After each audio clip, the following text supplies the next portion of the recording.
everyone! Today I'm going to show you how to use the Close to My Heart Around the Clock stamp set to create this mountain cabin spinner card. This was designed as a thank you card. The outside sentiment says, "A little birdie told me," and inside it says, "You are amazing." I can't wait to show you how to make one of these cards.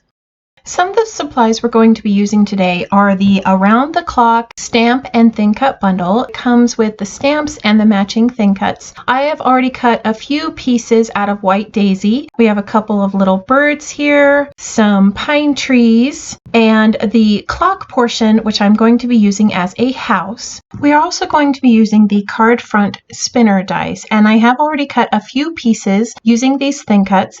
I have this grass portion, I have the spinner mechanism, and this background piece. Now normally the background piece has this little cutout for the sentiments. Let me show you how I created the background without the cutout. I wasn't quite sure where the house was going to go on this background, so I want to cut the background without the little sentiment cutout. I'm going to use this diffuser. We have a few left on my website in the retired section. This little portion is going to go over the cutout on the spinner card front. By placing it over that cutout and then running it through my die cutting machine, it is going to cut everything except where that opening is in the diffuser. The next step is to stamp these die cuts using some bluebird, clover, and evergreen ink. I'm going to place one of the trees down on a stamping block, and I'm just going to stamp 2 of the trees using evergreen ink and 2 of the trees using clover ink. I chose to cut my images out of White Daisy cardstock before stamping. Some people prefer to stamp on the cardstock and then cut them out with the metal dies. You do what works for you. I want to take a few minutes here to talk about how I ink my stamps. I use what's called the twist, twist, tap, tap, tap method. By doing the twist, twist, tap, tap, tap method, I have a nice full coverage of ink and my images come out crisp and clear.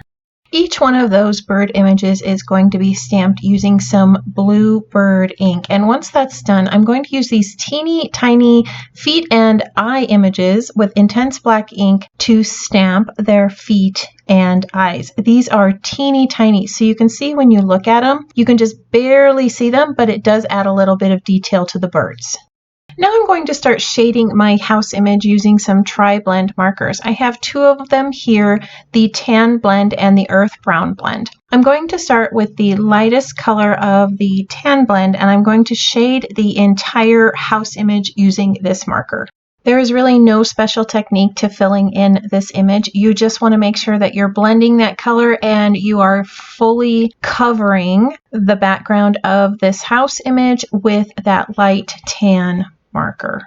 Now I'm going to take this dark earth brown marker and I'm going to go around the entire edge of the house. When I start blending, this is going to create a shadow, but right now I just want to edge the house with the dark brown marker. Before I do any more shading, I want to stamp this scallop roofline using this stamp from the Around the Clock stamp set. I just have some espresso ink here and I'm stamping each one of these scallop images to create a roof. I will be using these wooden plank images with the espresso ink to stamp the front of the doors. I also stamped the back of the doors for a more finished look when they are open. I'm going to outline this window using the dark earth brown marker so that it gives it a nice finished look.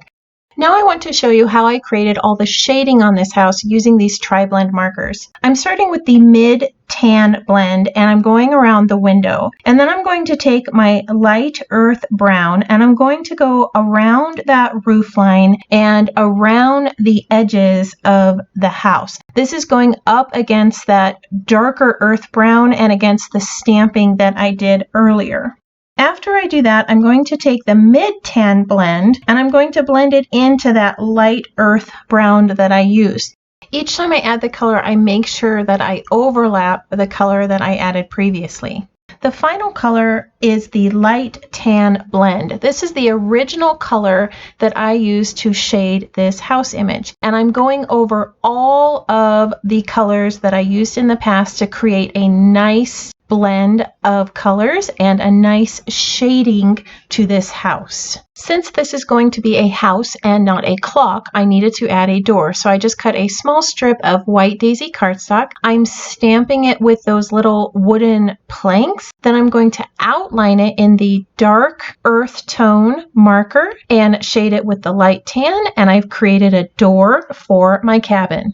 One final thing I wanted to add to this little cabin were some flower images at the base. So I've got my intense black ink and those flower images from the Around the Clock stamp set. And I'm just adding some layers of the floral images to the base of the cabin. Now that the cabin's complete, let's start working on that background. I have here a cloud stencil I cut out using my Cricut and some glacier ink with a sponging tool. I'm just going to layer these clouds down, moving them around to create the different layers of clouds as I sponge that glacier ink. This is a really simple technique to do using a stencil, and it creates a really whimsical and delightful little cloud background. Now it's time to start assembling the card. So we have these 2 green apple rolling hills that I cut and shaded with some inks, and I'm just layering them down using some foam tape and some foam dots. Once those have been placed down, then I can put the house down onto the card. When you go to add your house, you want to make sure that that cutout lines up with the opening in your house. Once it's lined up, then you simply glue the house down onto the background. Every little cabin needs to be surrounded by pine trees, so we're going to take these little die cuts that we stamped and add them among the hills and against the house using some 3D foam dots. Once I've added the trees, then I can use the same foam dots to add those adorable little birds. At the base of this card, there is going to be a heat embossed sentiment on some espresso cardstock. I am just using my anti-static bag onto the banner. Then I'm going to stamp the sentiment with some Versamark ink. It says, "A little birdie told me." Once it's been stamped, I will sprinkle it with white embossing powder, then use my heat tool to heat and set the embossing.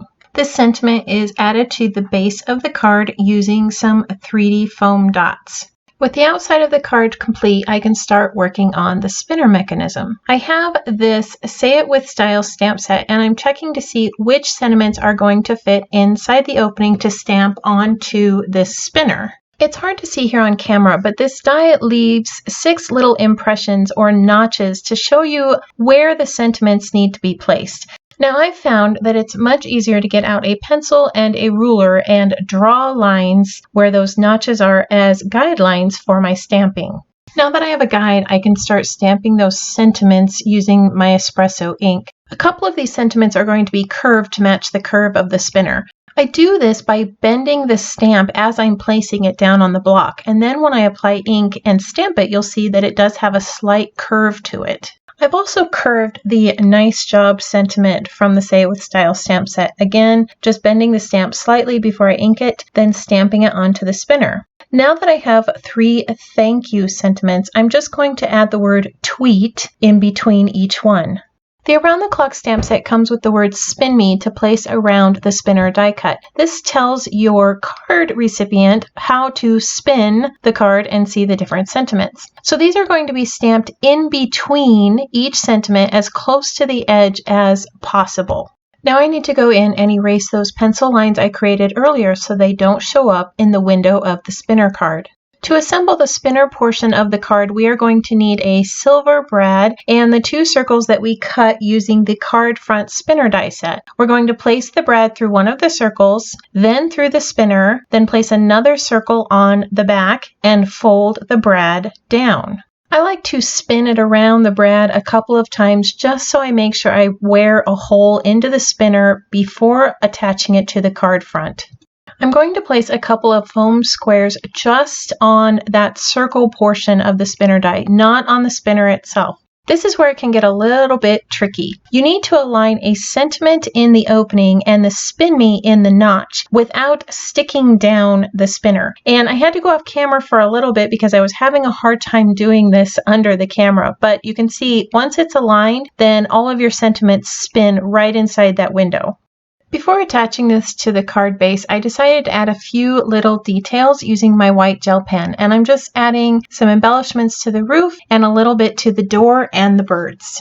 I've chosen a piece of espresso dotted paper from the Yesterday and Today paper pack as my background. I'm going to adhere this to my card base, and then I will be placing that little house and its background onto the card. Because our spinner was attached with foam dots, we need to add foam dots to the back of this spinner card front.